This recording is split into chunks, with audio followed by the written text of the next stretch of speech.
HSC Habib media ও Siakhala TV, আমি শেখ হাবিব রয়েছি আপনাদের সঙ্গে। আমি এই মুহূর্তে উপস্থিত আছি সিয়াখালা ঠিক চৌমাথায় আছি।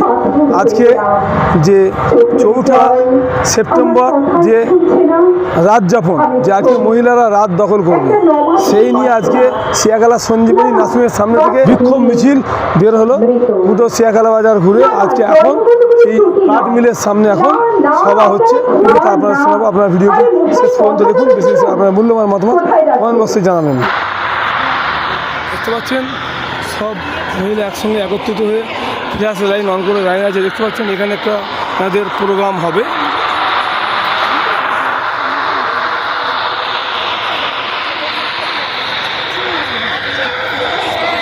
জাস্টিসের জন্য জড়ো হয়ে একটা জিনিসই অনুভব করলাম যে সবার উপরে আমি নারী হিসেবে এটা সত্যি অনুভব করছি যে আজকে কে দোষ করেছে, কে দোষী হয়েছে আমি জানি না।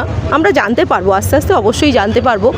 কিন্তু আমি এটা ভাবছি, যদি আজকে এই জায়গায় তিলোত্তমা না থেকে বা অভয়া না থেকে কোনো অভয় থাকতো বা কেউ থাকতো, তাহলে কি তার প্রতিও এই রকম বিচার করেই মৃত্যুবরণ করতে হতো? তাকে মৃত্যু আসবেই, কিন্তু মৃত্যুর আসার পথটা এতটা নক্কারজনক, এতটা হিংস্র হবে শুধু একটা নারী বলে।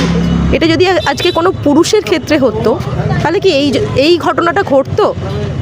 সেই হিসেবে আমাকে নাড়া দিয়েছে আজকে নারীবাদী হিসেবে আমি বলতে পারি যে এই তিলোত্তমা আমাদের এই শিক্ষাই দিয়ে গেল, তার শেষ রক্তবিন্দু দিয়ে আমাদের জানিয়ে গেল যে আমরা যেন এর প্রতিবাদ করি, নারী হিসেবে যেন আমরা সঠিকভাবে এগোতে পারি, কোনো পুরুষের ভরসায় নয়, কোনো পুরুষের পিছনে নয়। এখনও আমরা কিন্তু পুরুষের পিছনে আছি, পুরুষের কাঁধে কাঁধ দিয়ে নয়, পুরুষদের পিছিয়ে রেখে আমরা যেন এগোতে পারি। কারণ আমরা জানি যে একটা নারী যদি ঘুরে দাঁড়ায়, একটা পুরুষ সিংহ কিন্তু তার পায়ের তলায় বাহন হয়ে থাকে। সেটা আমরা দেখেছি এবং আমরা জানি সেটা। তাই আমরা চাই যে নারীরা এগোক এবং সত্যের পথে এগোক। কারণ আমরা জানি সবার উপরে সত্য, মনুষ্যত্ব তাহার উপরে নাই। মান আর হুঁশ যেন তার থাকে, এটুকুই বলতে পারি। সিয়াখালা কালচারাল সোসাইটির পক্ষ থেকে এর আগেও আমরা প্রতিবাদ জানিয়েছি এই অন্যায়ের বিরুদ্ধে। যখনই কোথাও অন্যায় হয়েছে তখন আমরা প্রতিবাদে নেমেছি, পথে নেমেছি প্রতিবাদ করার জন্য। এর আগেও আমরা অনেক অন্যায়ের প্রতিবাদে নেমেছি এবং এটা তো চরমতম অন্যায় যে নির্যাতিতা নৃশংসভাবে খুন হয়েছে, ধর্ষিতা হয়েছে, তার জন্য যেন সঠিক বিচার হয়, কাউকে আড়াল করার চেষ্টা যেন না করা হয় এবং প্রতিটা মেয়ে, রাজ্যের এবং দেশের প্রতিটা মেয়ে যেন নিরাপত্তা পায়। এটাই আমাদের প্রশাসনের কাছে আমাদের আবেদন। বলার কিছু নেই সেইভাবে প্রথমত, কারণ আমরা বিচার চাইছি এই তিলোত্তমার এগেনস্টে। কিন্তু এই ঘটনার, এরকম নির্মম ঘটনা ঘটার পরেও কিন্তু আরও অনেক ঘটনা ঘটে গেছে যেগুলো হয়তো এই আওয়াজের মধ্যিখানে কোথাও না কোথাও চেপে গেছে।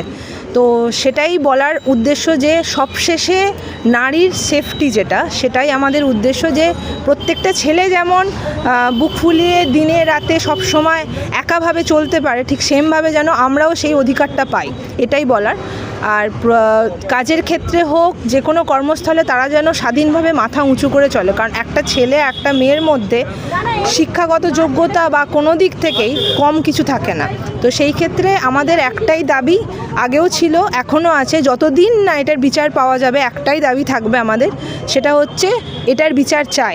এর মতো আরও যে তিলোত্তমা, আরও যে অভয়া ঘটছে, যাদেরকে আমরা হয়তো আমাদের কাছে পর্যন্ত পৌঁছচ্ছে না, সেটা কোথাও না কোথাও চাপা পড়ে যাচ্ছে, সেটার যেন অবশ্যই বিচার চাই। মানুষ এমনভাবে যেন শাস্তি দেওয়া হোক, তার একটাই উদ্দেশ্য, মানুষ এটা ভাবতে, করা তো দূরের কথা, ভাবতেও যেন তাদের বুক কাঁপে যেটা করলে আমার এটা হতে পারে।